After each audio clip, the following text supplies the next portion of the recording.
welcome to the Ramon Foster Show, starring a very happy Ramon Foster. What is that all about, Moan? It's miserable out there. You know what? At least I get to watch my Tennessee Vols this weekend, okay? So I'm happy about that, okay? I knew he'd be flashing that orange tea at some point soon. You know, we did promise on yesterday's episode that today would be an all-happy edition of the Ramon Foster Show, and here it goes. So you get started. What's there to be happy about? They're 1-4, and the sky is falling. What's there to be happy about? You first. What's to be happy about? Acknowledgement. Okay, it's just the own it. We own it. We eat it. That's all you got. Yes, 100%, man. TJ Watt just had a birthday. It's something to be excited about. Happy birthday, TJ. Yeah, happy birthday, belated birthday, right? Get well soon, TJ. Ooh, there's hope there, right? There's hope there, man. Let me see. I guess since we kind of ragged on him, I think this may be rock bottom. Okay. So the only place to go is up. That's my happy place. It doesn't. This isn't a team that stays here. Okay. And now let's talk about this. Historically, they're not a team that stay here, right? This is true. This is actually the one thing that, one of many things that Mike Tomlin said, this was Sunday in Orchard Park, that kind of jumped out at me. Okay. Was when he said, we will have better days than this. Yeah. And that was not a normal line from him.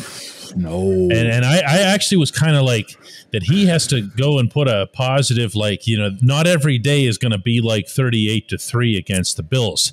Right. So maybe that's something that he's selling to these guys too. Look, maybe this is bottom. Maybe this was the bottom. Here's what we can do to make sure it's the bottom. Yeah. And this is the other part too, man. This team is in a new era, right? Like legitimately, most of the players this year, no, all of the players on this roster are Kevin Colbert's, right? That's what we are. Kev has never operated big time in free agency. And I say rock bottom because I think some things have to change, right? DK, we've been saying that. I don't know how much is going to change in the while they're in season, but my hope is that you kind of scrap everything that you've done in the past and say, look, we got to get back to where we have been. This is what we're used to build over time, man. That's just it. It takes a lot of time. Free agency next year is one of those things. Like, you still got more cap money than you ever had before throughout a season. Next year, I guess it goes up again, and you become players again. You're in a position where the happy part, DK, you're dealing with a rookie quarterback. I was waiting for you to get to this. Okay, listen, the year 2022 was supposed to be, in the history of the Pittsburgh Steelers, the year that they transitioned from Ben Roethlisberger to ideally their next franchise quarterback. Yeah, man. Now, people get snippy with me when I describe Kenny Pickett that way, and I understand that. He has hardly proven to be a franchise quarterback. But what he has done, Moan, that's beautiful, is that he has positioned himself to at least have that opportunity, which we weren't going to say about Mitch Trubisky in 2000 ever, and we weren't going to say about Mason Rudolph. We can say it now definitively about Kenny. As you go into 2023, he is your quarterback. As you go into 2024, he is your quarterback. So when I'm saying he's your franchise QB, I'm not saying he's on the highway to Canton. I'm saying that he is the guy. He has answered the biggest question. This is a happy thing. Yeah. If we can see Cooper Rush and Dallas become a guy, because one, he's competent enough, and we believe Kenny's a competent quarterback, right? He can sling the ball. He makes the right passes. That's one thing that elevated his stock whenever he was coming out of the draft. But the thing about Cooper Rush is this: he is surrounded by talent. Okay, legitimately surrounded by talent, and they're surrounding him and playing good ball. With that being said, you have an opportunity to go out and grab guys in free agency is where I'm at. Again, I don't know where, but we've never had this flexibility to be players. We've always waited, right? It's so frustrating. We used to talk like, well, the Steelers don't operate like this in free agency. Nope. It was James Ferrier and never again. Never again. Miles Jack was the biggest signing we've had as of late. Like Larry Ogunjobi, after he, didn't go to other places. Those are big signings for Pittsburgh. James Daniels, yeah. I mean, they certainly did a lot more than they've done in the past. Mason Cole, they spent some money. And you're right. It's just a different time now.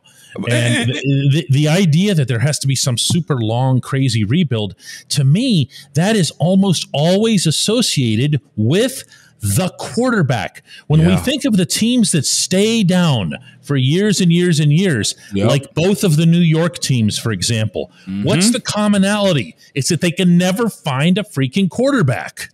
They just keep going through their Daniel Jones types again and again and again. And I'll go here too.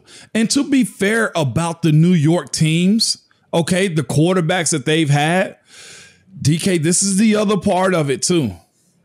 You have to pair a quarterback with a coordinator / head coach that wants them to thrive, knows how to get them to thrive. The guy, and I almost feel like this is the case regardless, not firing the guy yet, but I think he understands, look, I'll get a nice little settlement to walk away from this Pittsburgh Steelers organization. And the new guy that comes in at OC is probably going to be in a position where he knows what Kenny likes to do. He's probably watched Kenny. He's going to jump on an opportunity to actually make this happen, to be successful. I'm looking at Daniel Jones right now, right? And I kind of say to myself, I'm like, this guy looks like he's having fun playing football with the New York Football Giants. All of a sudden, isn't it funny how that works? All of a sudden, man. I know. And that goes to Brian Daboll. This dude is throwing almost 67% completion rate in New York. He was a bust, right? Don't think, by the way, Moan, that I missed out on your secret little trick there, because this is an all happy episode, and you managed to sneak in right around the 6:36 point of the show. For those of you into historical references, that there would be a hypothetical firing of Matt Canada, because Moan just wants to say, "Hey, listen, all the happy stuff on this show." I still topped it. I fired Matt Canada for you in the opening segment. There you go. When we come back, one player on either side of the ball really needs to rise up right now?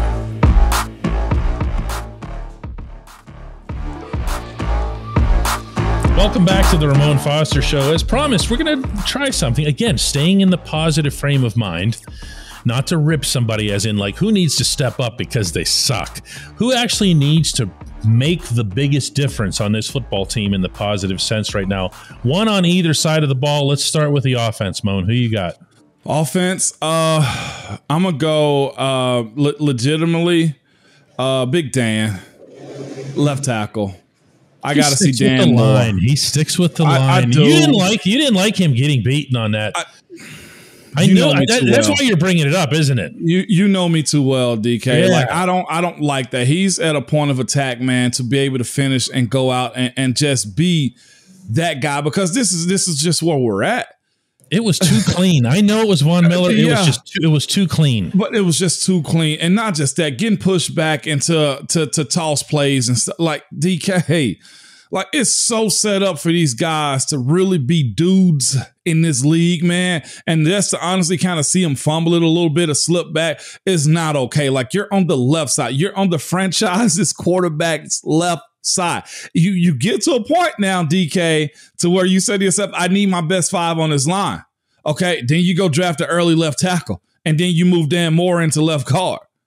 You see where I'm going? Like, these are possibilities, man. And I know you wouldn't want to play guard. He's capable of it. That's the reason that you challenge him. Staying happy. George Pickens makes me happy. George Pickens' existence makes me happy. Yeah. George Pickens being targeted occasionally makes me happy. Yeah. George Pickens being targeted more often than Deontay Johnson and Chase Claypool put together would make me outright giddy. But then I don't want to risk getting negative here. George Pickens catches, they call that the radius, by the way. There's actually a terminology for it. It's great. Mm-hmm. Where this guy's radius is unbelievable.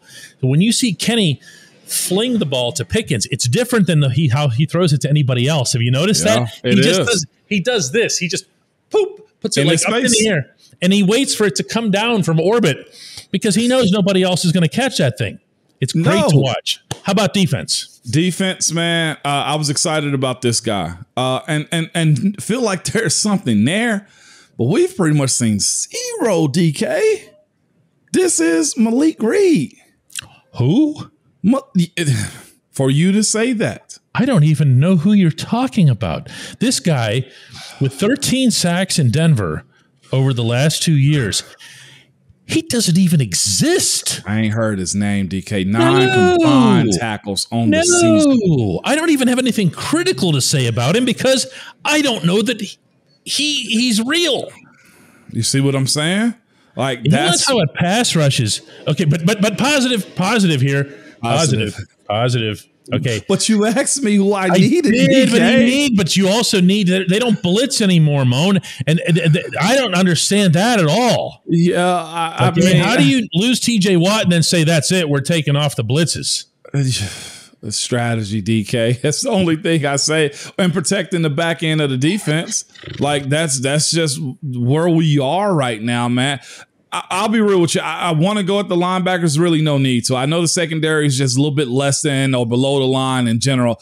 I legitimately are just looking at the front guys right now. Like Malik Reed to me is bothersome. And I said I was going to be happy, DK, but this is just tough to watch a guy have that type of function. I know. It's you want to get me off my mark. Yeah, you want to give me. I want to move off of this one. I'll stay on the positive note, and I'm going to call attention again to DeMarvin Leal because all he's doing is getting his hand on the football as a down lineman. Okay. I want that guy out there for 60 snaps. I don't want him spelling somebody. I don't want him out there because somebody else is tired or hurts or whatever. I want him playing football. I am tired of having everything on that line laid on 97.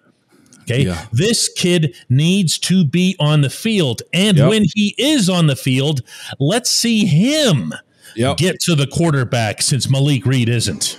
That's his thing. That's his thing. It is. And this is the other part of it, too, is you got DeMarvin Leal moving up the depth chart, too. Hey, I heard that. Big change.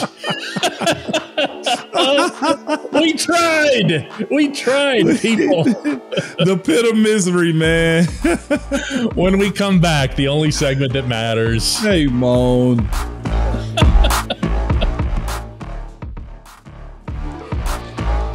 Welcome back to the Ramon Foster Show and the only segment that matters, the Hey Moan segment.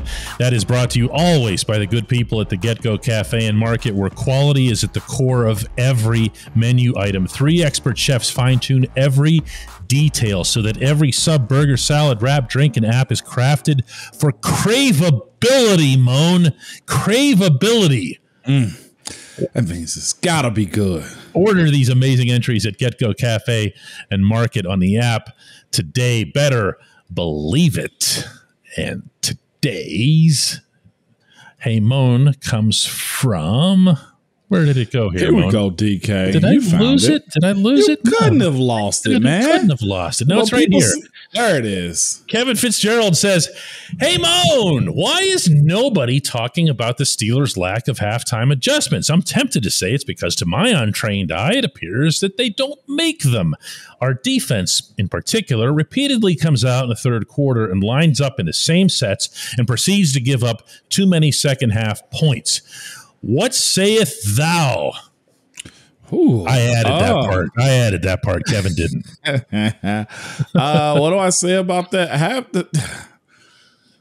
Halftime adjustments are always there. Like, well, this is also a false, I guess, reality too. Like, not all the time are halftime adjustments ever made either. Okay, sometimes they happen on the field. I think a lot of the time people think we go to the locker room and say, hey, we got to switch this and do this. That's not really the case most of the time. You get in there, you get refreshed, you rest for a second. The coaches talk to you about what needs to happen and how it's supposed to happen. You get pointers. Okay, that's usually what it is. I remember distinctly Munch coming in and being like, hey, what do you guys like? And it just be that. What do you guys like? And we tell them, hey, we like this, this, and that. All right, we'll scrap everything else. We'll go to it later if we have to. It was look out for type of situations. What you're seeing is, I guess what you're asking is, how do they continually get beat? Sometimes it's just the personnel. Okay, like there's nothing you can do if a guy's just getting worked or they just are a better team. A lot of this comes out because of, I guess, what Buffalo did this past week, or having a guy like Zach Wilson who hadn't played that, you know, is a very dynamic type of mobile quarterback too. He made plays on the run. It's not necessarily, hey, we're checking each box at halftime. It's a, hey, look out for, or let's regroup type of thing. That makes sense. My own response here to Kevin is that when we get back to the point where we're talking about halftime adjustments mattering, the Steelers will be in a much better place, because right now they suck in all 4 quarters. Okay. There isn't something to say about, oh man, look how they did this and this in the second, and then they came out in the third and did that. That's not what this is about. No. We're talking about significant deficiencies in terms of both personnel, some of that injury based, right, and also schematics, most of that on Matt Canada. And you don't say, well, what are we going to do in the third quarter to make things better? I don't see this as a problem. I see this as something that affects a good team, where they do need to counterpunch when somebody else is coming at you with something that maybe you weren't expecting in your preparation throughout the week.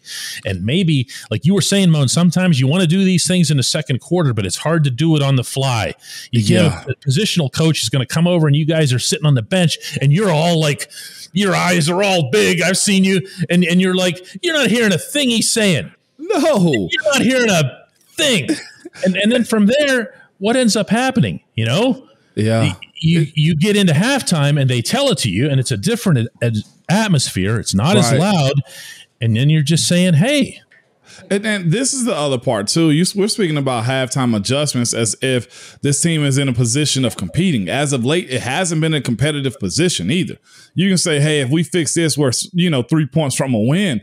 It hasn't been a lot of that. I think it's so much as scrambling as to what's actually going to work, that you don't have time to really make a lot of adjustments, because more adjustments mean more confusion. Yeah, and then there's that too. You want to be careful. This applies to all sports. Yeah. You'll hear this from coaches all the time. You want to be careful about too much information in the moment. Yep. The instructions that get given are insultingly clear. Yep. So that you're not wondering, what did he mean by that? What was that? What was that all about? How do I apply this? Whatever. No, it was just run block. Yeah, exactly. Oh, man. Let's do one more of these tomorrow, Moan. Exactly. I'm ready, man. Yeah, we'll talk about Brady and the Bucs and predictions and all that stuff. I guess.